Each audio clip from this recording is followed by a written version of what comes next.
সারা বছর ধরে আম হওয়া আম গাছগুলোর মধ্যে অন্যতম আম গাছগুলো হলো বারোমাসি আম গাছ। এই বারোমাসি আম গাছগুলো আবার বিভিন্ন রকম আছে। এর মধ্যে অন্যতম বা জনপ্রিয় বা মিষ্টতার দিক থেকে সবার সেরা হলো কাটিমন। ছাদ বাগানে যদি একটি কাটিমনের গাছের চারা আপনি লাগিয়ে থাকেন, সঠিকভাবে পরিচর্যা করুন, কয়েক মাস পরে দেখবেন আপনার ছাদ বাগানে প্রচুর পরিমাণ আম আপনি যখন তখন পাচ্ছেন। Hello friends, welcome to my channel. দেশ এবং দেশের বাইরে থেকে যারা আজকে আমার ভিডিওটি কন্টিনিউ করেছেন, প্রত্যেককে gardener tips with Kamal YouTube চ্যানেলে স্বাগতম। আজকের ভিডিওর আলোচনার বিষয়বস্তু হবে নভেম্বরে আপনার ছাদ বাগানে থাকা কাটিমন আম গাছের কীভাবে যত্ন পরিচর্যা করবেন।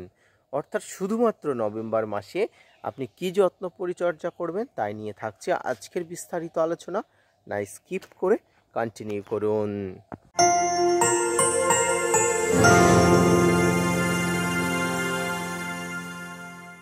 সম্মানীয় দর্শক এবং শ্রোতা বন্ধুরা, দেশ এবং দেশের বাইরে থেকে যেখান থেকে আপনারা ভিডিওটি দেখছেন, প্রত্যেককে নমস্কার, সালাম আদাব জানিয়ে আজকের ছোট্ট উপস্থাপনাটি শুরু করছি। বারোমাসি আমের মধ্যে কাটিমন সেরাই আম গাছ, তাই এই আম গাছটি আমরা সবাই নিয়ে আসি টবে রোপণ করার জন্য, প্রচুর পরিমাণ ফলন পাওয়ার জন্য। গাছটিকে রোপণ করার পরে আপনারা পরিচর্যা করার মধ্য দিয়ে ইতিমধ্যে নভেম্বর মাস এসে গেছে।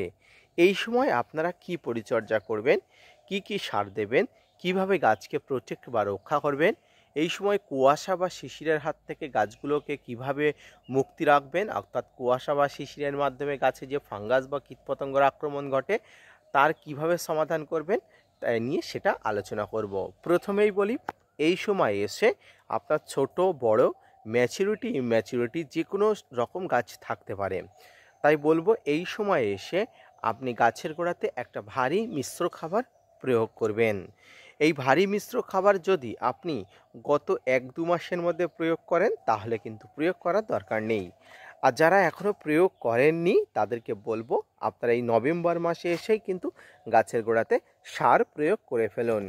কারণ এই সময় শীতের শুষ্কতা রুক্ষতা ছাদ বাগানের যে কোনো গাছের বৃদ্ধি স্তিমিত হয়ে যায়, গাছের গ্রোথ বন্ধ হয়ে যায়। আর এই সময়ে কিন্তু গাছের শক্তিশালী করার জন্য আপনাকে কিন্তু ভিতর থেকে শক্তিশালী করে তোলার জন্য আপনাকে খাবার দিতে হবে। আর এই খাবারটি সবচেয়ে গুরুত্বপূর্ণ হিসাবে থাকে মিশ্র খাবারে।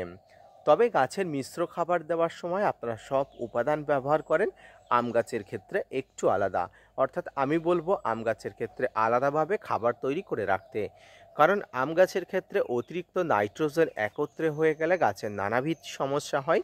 তাই অতিরিক্ত নাইট্রোজেন ঘটিত পদার্থ যেমন খোল জাতীয় পদার্থ, নিম খোল, সর্ষের খোল, বাদাম খোল, বিভিন্ন কম্পোস্ট একত্রে মিশিয়ে দিলে কিন্তু বিপদ। তাই অবশ্যই যে কোনো একটি জিনিস, অর্থাৎ ধরুন কম্পোস্ট দিলেন আপনি, বা আরও ধরুন কাউডান কম্পোস্ট দিলেন, এই ধরনের কম্পোস্টগুলো দেবেন। তবে আমি বলবো এই খাবারের মধ্যে অবশ্যই খোল জাতীয় পদার্থকে 100% অ্যাভয়েড করে তারপরে গাছে দেবেন।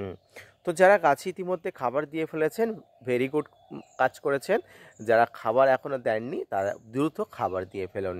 এবারে খাবার দেওয়ার পরবর্তীতে আপনারা কি করবেন, গাছের গোড়াটা মাটি খুশিয়ে খাবার দিলেন। খাবার কিন্তু দেওয়ার পরে গাছের গোড়াতে একটু জলের ছিটা দিয়ে দিলেন। এবারে কিন্তু আপনাকে 2.5-3 মাস খাবার দিতে হবে না। তবে শুধুমাত্র গাছের গোড়া চিন্তা করলে হবে না, গাছের কাণ্ড, পাতা, শাখা পোশাখা সব দিকে দেখে গাছ সঠিকভাবে সঠিক মাত্রায় বড় হয়ে ওঠে, সঠিকভাবে প্রোটেক্ট করে রাখতে পারে গাছ, সেদিকে নজর রাখতে হবে। যেহেতু শীতকাল, নভেম্বর মাস, গাছের পাতাতে কুয়াশা বা শিশিরের আগমন ঘটে। আর এই কুয়াশা বা শিশিরের আগমন ঘটার সঙ্গে সঙ্গে কিন্তু গাছে নানা প্রকার ফাঙ্গাসের উৎপাত ঘটে।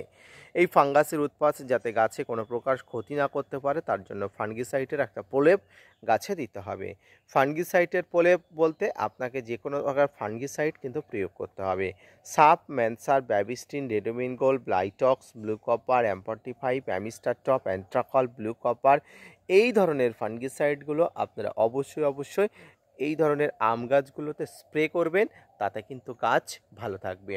সঙ্গে যদি আপনাদের গাছের পাতা কোনো বিকৃতি হয়ে যায়, পাতা কোনো নৌকাকৃতির হয়ে যায়, পাতার আকৃতি ছোট হয়ে যায়, পাতা শুঁয়োপোকা বা লেদা পোকাজনিত বিভিন্ন ধরনের পোকার আক্রমণ ঘটে, তাহলে আপনাকে ফাঙ্গিসাইড প্রয়োগ করতে হবে, না হলে ফাঙ্গিসাইড প্রয়োগ করার দরকার নেই। পাতা বিকৃতি হয়ে যাওয়া, পাতা কেটে দেওয়া, পাতা দুমড়ে যাওয়া, মুচড়ে যাওয়ার সমস্যাগুলো নানাবিধ সমস্যা হতে পারে। তাই বিভিন্ন প্রকার সমস্যা সমাধানের জন্য আপনাকে যেটা করতে হবে সেটা হলো বিভিন্ন প্রকার কীটনাশক প্রয়োগ করতে হবে। ডাইমার্টের 30% কম্পোজিশনের কীটনাশক, ইমিডাক্লোপিড গ্রুপের কীটনাশক, সাইপারমেথ্রিন কম্পোজিশনের কীটনাশক এবং বাংলাদেশি বন্ধুরা সবিক্রন 425 ইসি বা নাইট্রো কম্পোজিশনের কীটনাশকগুলো আপনারা ব্যবহার করবেন যদি প্রয়োজন হয়। এছাড়া গাছের পাতা বিকৃতি আরও নানা কারণে হতে পারে, যেন বিভিন্ন ধরনের নিউট্রিশনের অভাব। এর মধ্যে অন্যতম হলো এপিসম সল্ট বা ম্যাগনেসিয়ামের অভাব। এই ম্যাগনেসিয়ামের অভাবজনিত কারণে গাছের পাতা এভাবে বিকৃতি হয়ে যেতে পারে।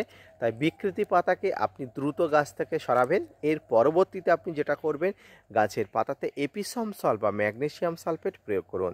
এই এপিসম সল্ট বা ম্যাগনেসিয়াম সালফেট বিকৃত পাতাকে ঠিক করে। গাছের অবশ্যই কচি পাতা আসার সঙ্গে সঙ্গে গাছের যদি আপনি এপিসম সল্ট বা ম্যাগনেসিয়াম সালফেট প্রয়োগ করেন, তাহলে কিন্তু অবশ্যই গাছে খুব ভালো ফলাফল দেবে এবং গাছের পাতা বিকৃতির মতো সমস্যা আপনি দেখতে পাবেন না। এই সময়ে যারা আম গাছের কাটাই ছাঁটাই বা প্রুন করতে চান, তাদের বলবো আপনার ম্যাচুরিটি থাকা আম গাছের সর্বনাশ করবেন না।